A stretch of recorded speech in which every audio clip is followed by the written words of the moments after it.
na babae sa buhay po ninyo. Sino po ito? Alam niyo po, Sino po? si Linda po. Si Linda. Alam ni Tata. Bakit hindi alam ni Myla na may aling Linda? Dito po, kasi bago lang kami, mga ano lang eh. Hindi ko muna sinabi sa kanya. Sinabi ko lang sa kanya na binata. So yung aling... Sa kanya, oh, sinabi ko. Wow! Oh, so ilang taon na po kayo ni Aling Linda? Kayo po ba'y kasal? Hindi po. Okay po.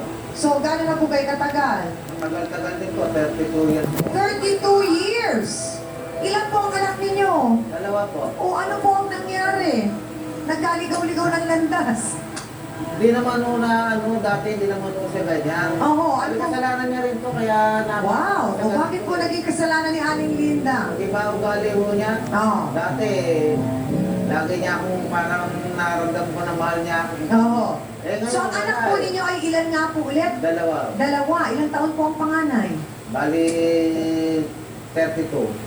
O mas matanda pa kay Myla. Yung sumunod po, Bali, 30. so alam po nila itong relasyon ninyo kay Myla ngayon. Nung ito na lang ang bandang huli na ito, Pero diretsa ang tanong, Mang Jojo, umuwi pa ho ba kayo kay Aling Linda? umuwi na po. Eh ngayon parang tamad na akong umuwi dahil Abay, bakit kinakatamaran ng pag-uwi doon? nung Ha? po yun. Opo, sorry po. Nung po nila na nung nabalitaan niya po itong si parang pinagbantaan niya ako, nandun papakita niya sa akin, naghahasa ng itak. Ang kanasunod daw sa itatagara ho Sino namin. po? Si Aling Linda. Oh, di ba kayo kinabahan? Kaya hindi na ako umuwi, baka makatulog pa ako sa amin, tagayin ako. Kayo gawa milagro, takot, aputol, agising, alana. Parang tingin ko, galit na galit nung nabalitaan niya si Si Tata. Tapos idagdag niyo pa ho itong isa. Sabi nga ho nila, Mang Jojo, pagdating sa pag-ibig, wala namang kinalaman ang edad, itsura, katayuan sa buhay, kahit kanino dumadapo yung pag-ibig na yan. Hindi ho ba kayo parang nailang naman sa inyo ni Myla? Eh, si Myla kasi nakita ko parang nabaitan din ako sa kanya, hulog ang loob ko rin. Parang... Ang sabi po ni Myla, ang kanyang ama ay medyo mas bata po sa inyo. Kaya niyo po bang harapin ang kanyang ama at patunayan na seryoso kayo kay Myla? Baka hindi ko rin po kaya, baka mapatay dinata ako. Kung tatanungin ko po kayo, nasa karinderya kayo ngayon. Pagpalagay na natin, may 2 ulam lang ako sa araw na yon. At ang ulam ay isang escabeche, si Tata yon, escabecheng isda, o binagoongang baboy na si Myla. Ano po ang pipiliin ninyo? Ginagawa ang baboy. Wow! Bakit po binagoong ang baboy ang pipiliin ninyo? Masarap po kasi yun eh. Medyo maalat-alat. Na matamis pa. So parang si Myla, ganon. May anghang na naidudulot sa buhay ninyo. Parang gano'n na oh. So kung si Myla po ang pinili nyo, binagoong ang baboy, paano po yung lechon sa buhay nyo na 32 years nyo nang kasama? Masarap din oh yung lechon. Oh, Kaya lang yung ulam, parang napapanis. nagsawa na sa 32 years. Tawagin na nga natin ang sinasabing lechon na napapanis daw kasi. Aling Erlinda, Linda Mahinay, pasok! Freeze, freeze! Freeze, freeze! Freeze, freeze! Aling Linda, sandali lang po! Aling Linda!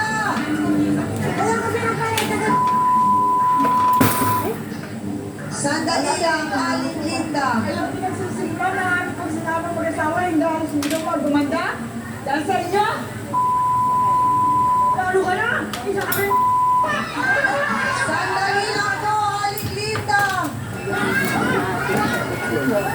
Ay, ay, naku. Eh siya, naku, Diyos ko po. Pinapawala sa matanda. Hindi, yung pagkakbang ko yung Eh, pumapato sa matanda? Bakit? Anong kinakabili niyo sa sama ko? Nanay Linda, ano po sa palagay ninyo ang naging problema kay Mang Jojo at nagkaganito siya? Wala naman naging problema sa amin eh.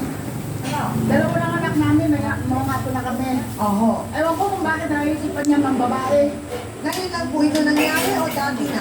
Tagal na, sinasusubay ano, nagsasabi. Bukod po sa kanilang dalawa, meron na rin ibang mga naging babae? Silang dalawa lang. Ito muna. Oho. Kaya nga, naghinala na ako, sinubaybay ako dito.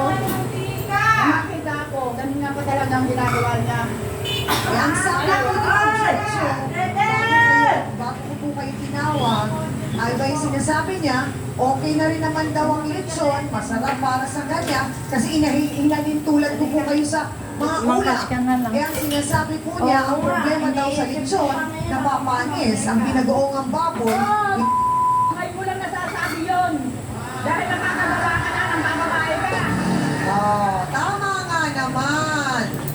Noon, Kaya ang tanong, Mang Jojo, hindi ho ba kayo kinakabahan na may ikot ang buhay? Baka kayo po, pagka kayo nang umabot sa edad na medyo alanganin, iwan naman po kayo nitong si Myla. Baka naman ending, si Ate Linda rin ang magtsatsaga po sa inyo.